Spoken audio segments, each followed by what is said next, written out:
Hi everyone, and welcome to Chefs in Training. This is a program that was initiated by Chep Good Food Incorporated. This program evolved from the Kids Kitchen program that was being run in schools in partnership with the Greater Saskatoon Catholic Schools and their foundation.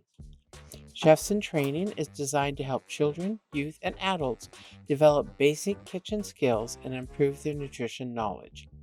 This is a 5-week program. Each week contains different education and skill building objectives and a culture question. All of these work together to help the following goals: supporting students or youth in acquiring important skills such as food safety, safe food handling, kitchen safety, and food preparation skills; supporting students who are major caregivers for their younger siblings by giving them the opportunity to learn how to cook a variety of nutritious meals; promoting healthy eating and increased awareness of nutrition, enabling students to bring home healthy foods for their family, and exploring the different cultures, especially around food in our community. We hope that you enjoy these sessions. Hello everyone, my name is Monica Brescia and welcome to session 3 of Chefs in Training. Today we're going to be making a one-pot Thai pasta while we learn how to read and follow a recipe. And we're going to be discussing the question, do you think culture today is different than it was for your grandparents?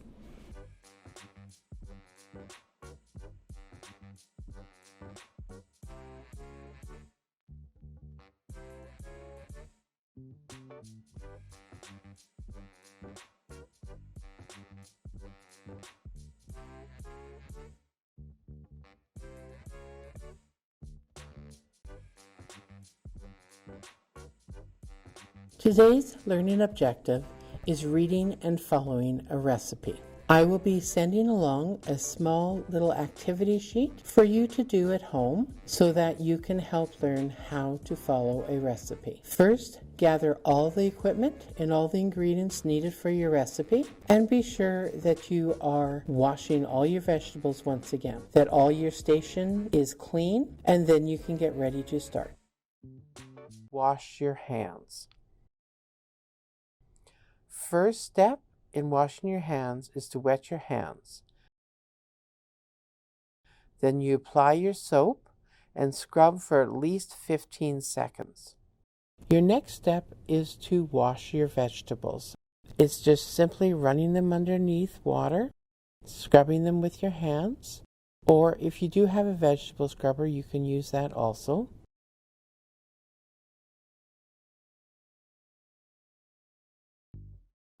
To chop the zucchini, cut the end off, cut a small piece off the edge, then turn it over so you have a flat, even surface to cut into more strips.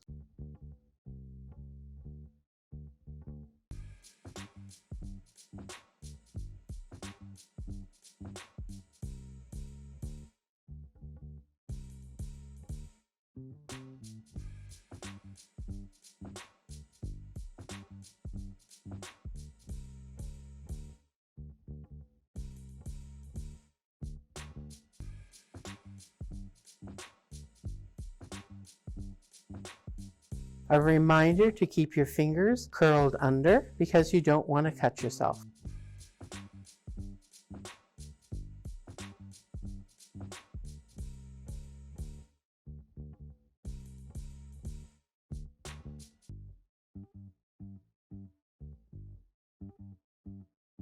Our next vegetable that we're going to do is to chop up our onion. First, we're going to cut it in half, leaving the little tuft of hair on the onion, so part of it is on each half of the onion. Then we peel our onion.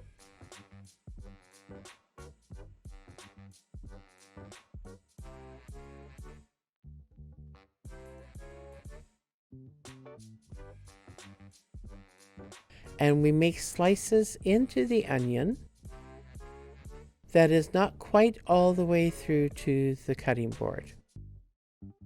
This way, It helps hold the onion together, and it's much easier to chop.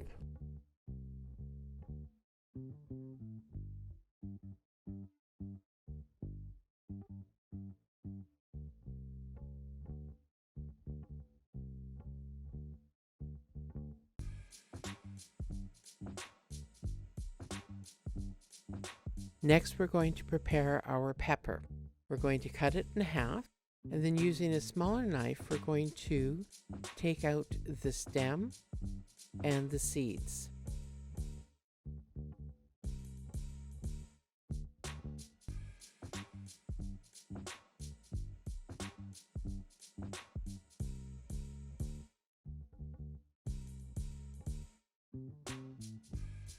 We're going to chop it into small strips.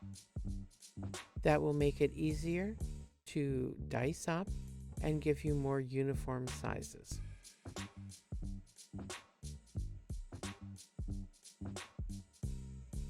You will notice how with the pepper, she is not lifting the knife completely up off the board. The tip of the knife stays on the board. This is actually called the motion of the ocean for cutting.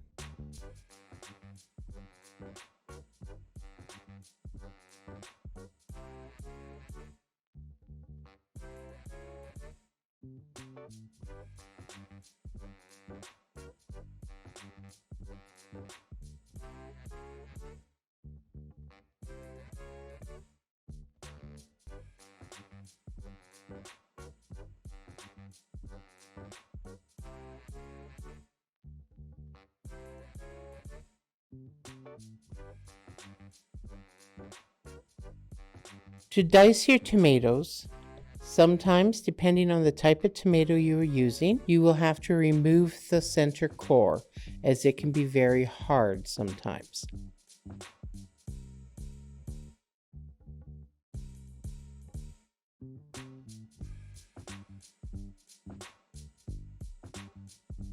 Slice and dice them.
In some coconut milk cans, it will separate a little bit, so it's important to give it a little bit of a stir before you measure out what you need. Half a can is 200 milliliters.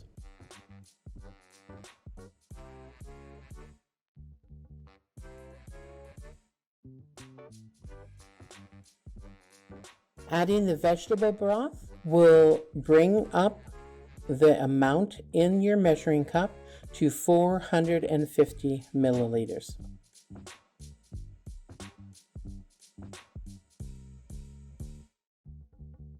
When you're opening the cans, please remember to wipe the top off.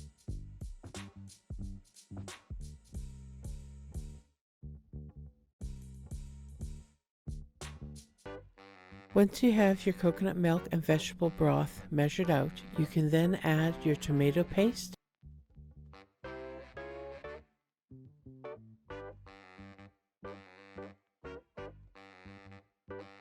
and your lemon juice.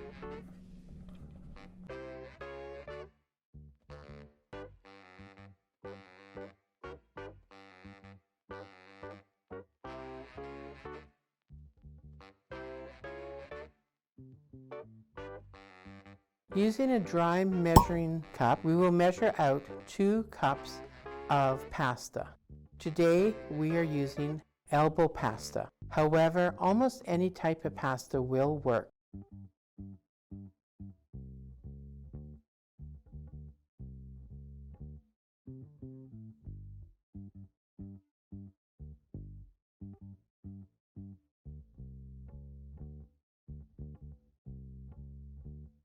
Once again, we are not using oil in the pan. We are using a little bit of water for the onions and the garlic. You cook them until it is fragrant and the onions look translucent. So they have lightened in color and you can almost see through them. We will now add our zucchini and red pepper, and we will cook these for just a few minutes, about 5, until the red pepper softens. You should get some liquid from the zucchini, but keep an eye because you don't want it sticking to the bottom of your pan.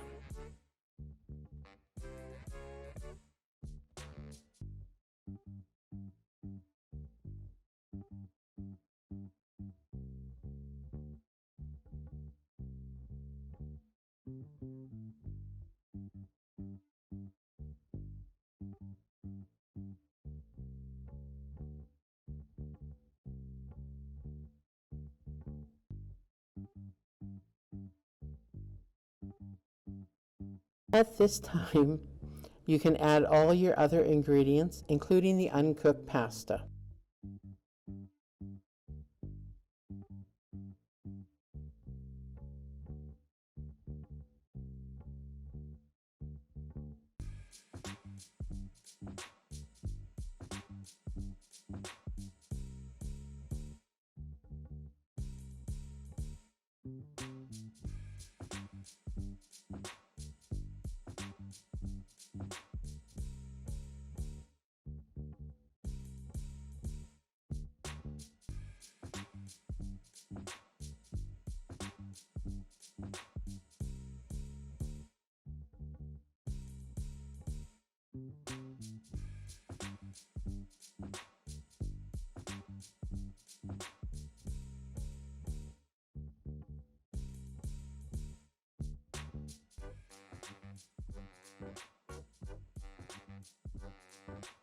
Stir everything until it is well mixed and let the pasta cook in the liquid for about 10 minutes.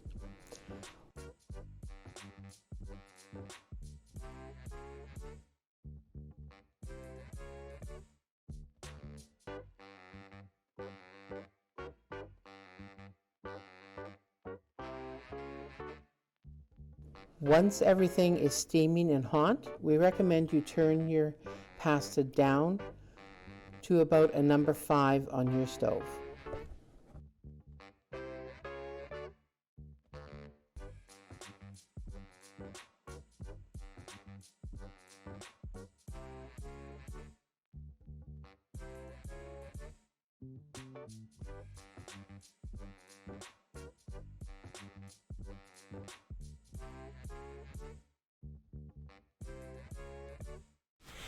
Session 3.